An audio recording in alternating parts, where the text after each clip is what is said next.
Assalamualaikum warahmatullahi wabarakatuh. Kami dari kelas H dengan nama kelompok yang pertama Muhammad Komarzaman, yang kedua dengan Muhammad Rozi, dan yang ketiga dengan nama Muhammad Nurul Jadid. Di sini kami akan menjelaskan tentang demultiplexer atau demux. Demux sendiri adalah rangkaian logika yang berfungsi menyalurkan data yang ada pada input ke salah satu dari beberapa output dengan bantuan sinyal pemilih atau sinyal kontrol. Jadi data yang ada pada input akan disalurkan ke salah satu dari beberapa output dengan bantuan sinyal pemilih. Misalnya kita mempunyai nilai input 1, maka nilai input 1 tersebut akan disalurkan ke salah satu dari output dengan bantuan sinyal pemilih. Dan di sini ada jumlah output demux adalah 2 pangkat n, dengan n adalah jumlah bit sinyal pemilih. Maksudnya di sini kita bisa tentukan outputnya melalui berapa banyak jumlah bit sinyal pemilihnya. Jika kita ingin jumlah bit sinyal pemilihnya ada 2, maka masukkan dengan rumus ini 2 pangkat n, 2 pangkat 2, maka outputnya nanti akan muncul 4 seperti itu. Yang di sini adalah simbol demux seperti tadi. Di sini ada inputnya nilai 1, sinyal pemilihnya bernilai 1, ada 1, maka outputnya ada 2. Dan di sini sinyal pemilihnya ada 2,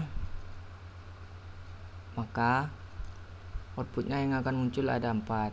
Yang di sini ada 3, 2 pangkat 3, maka outputnya yang muncul akan 8. Di sini ada cara kerjanya. Yang pertama itu pemberian sinyal pemilih S menyebabkan data yang diinput pada I didistribusikan ke output YX sehingga Y sama dengan X, Y sama dengan IX. Seperti itu.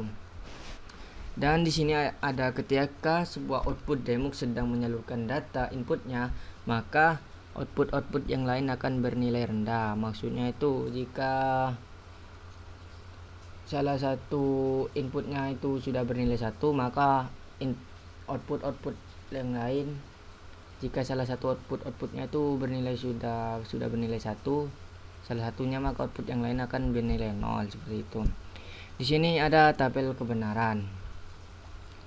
Seperti yang tadi, jika Y0-nya sudah bernilai 1, maka untuk Y1, Y2, dan Y3 itu sudah bernilai 0, rendah. Dan jika Y1-nya itu bernilai 1, maka Y0, Y2, dan Y3 itu bernilai 0. Dan jika Y2-nya bernilai 1, maka Y0, Y1, dan Y3-nya itu bernilai 0. Dan jika yang Y3 bernilai 1, maka Y0, Y1, dan Y2 bernilai 0 seperti itu. Di sini langsung saja kita coba tabel kebenaran tersebut dengan rangkaian seperti ini yang kita buat di EWB. Kami buat di EWB. Di sini rangkaiannya seperti contoh yang sudah ada di tabel kebenaran. Di sini kita menggunakan inputan 1 dan 2 sinyal pemilih. Kenapa kami memakai 2 inputan, 1 inputan maksudnya, dan bernilai 1 karena di gerbang logika N itu akan bernilai 1 jika semuanya bernilai 1 seperti itu. Di sini ada sinyal pemilih S1 dan S0, dan sini ada outputnya Y0, Y1, Y2, dan Y3. Kita mencoba percobaan tabel kebenaran yang pertama. Y0 akan bernilai 1 jika S1-nya dan S0-nya bernilai 0. Seperti ini. S1-nya bernilai 0 dan S0-nya bernilai 0, maka Y0 ini akan hidup. Kita coba hidupkan. Benar-benar hidup. Terus kita menggunakan tabel kebenaran yang kedua, yaitu jika S1-nya itu bernilai 0 dan S0-nya itu bernilai 1, maka yang hidup adalah Y1. Di sini jika S1-nya itu bernilai 0 dan S0-nya itu bernilai 1,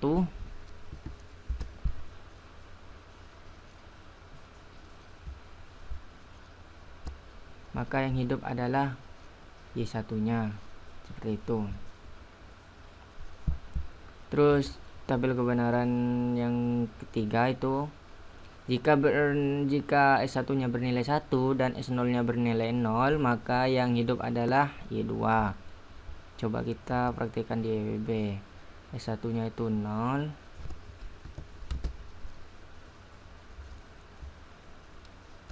Dan untuk S0-nya itu bernilai 0.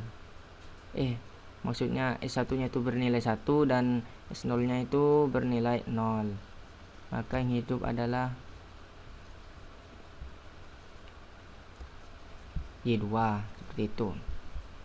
Dan untuk tabel kebenaran yang terakhir, jika S1-nya bernilai 1 dan S0-nya bernilai 1, yang hidup maka Y3. Kita akan coba di sini. Jika sama-sama bernilai 1, maka yang hidup Y3. Nah, ternyata yang hidup memang benar Y3. Seperti itu untuk rangkaian Demux. Terus untuk IC Demux,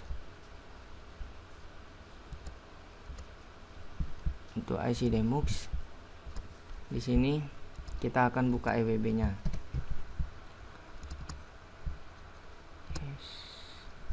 Di sini adalah contoh dari IC Demux. Di sini yang pertama adalah inputannya. Saya memakai 2 inputan. Yang pertama itu input yang bernilai 1 dan input yang bernilai 0. Di sini ada clock yang mana fungsinya adalah untuk mengalirkan suatu nilai inputan atau memutuskan, seperti itu. Di sini ada outputnya. Untuk input yang bernilai 1 di sebelah sini outputnya, dan untuk yang input yang bernilai 0 di sebelah sini outputnya. Ini ada ground, di sini ada ground yang pertama, nomor 8 ini ada ground, dan di sini ada VCC, kita beri VCC. Dan yang maksudnya inputan ini 1G, 1A dan 1B, ini inputan untuk inputan yang sebelah kiri, dan 2G, 2A dan 2B ini untuk inputan yang sebelah kanan. Dan sini ini adalah outputannya. 1Y0, 1Y1, 1Y2 dan 1Y3 ini adalah outputan untuk yang sebelah kiri. Dan di sini 2Y0, 2Y1, 2Y2 dan 2Y3 adalah output untuk input yang sebelah kanan. Seperti itu. Di sini saya telah mencobakan jika untuk yang sebelah kiri inputannya kita beri di 1, maka hidup semua untuk yang sebelah kiri. Dan untuk yang sebelah kanan, jika inputannya 0, kita beri inputannya 0 di 2G ini, maka untuk yang Y0 jadi kedip-kedip seperti ini. Terus jika kita pindah untuk yang inputan yang pertama, maksudnya inputan yang bernilai 1 yang sebelah kiri ini, kita ubah ke 1A.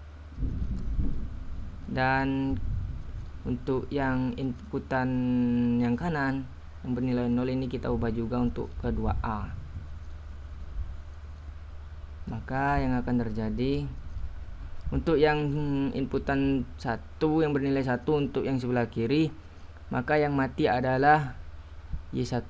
Di sini Y1, yang hidup Y0, Y2 dan Y3, dan yang mati adalah Y1. Dan untuk inputan 0 untuk yang sebelah kanan, maka yang Y0 dan Y1 ini jadi berkedip seperti ini jika bernilai 0. Kita coba lagi ubah untuk yang bernilai 1, yang nilai bernilai 1 itu ditaruh di 1B, dan yang bernilai 0 ini kita taruh di 2B. Maka untuk yang bernilai 1, input yang bernilai 1 di sebelah kiri ini, outputnya yang mati adalah Y2, seperti itu. Dan untuk yang bernilai 0 di sini, jika kita taruh di inputan 2B, maka yang kedip-kedip itu adalah Y0, 2Y0 dan 2Y2. Seperti itu.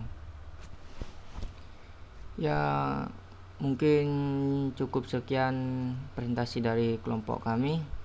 Jika ada kekurangan atau ada salah-salah kata, kami mohon maaf. Memang belum sepenuhnya paham untuk IC Demo ini untuk kami. Jika belum bisa mengerti, bisa ditanyakan kepada dosen Pak Furkon. Terima kasih. Wassalamualaikum warahmatullahi wabarakatuh.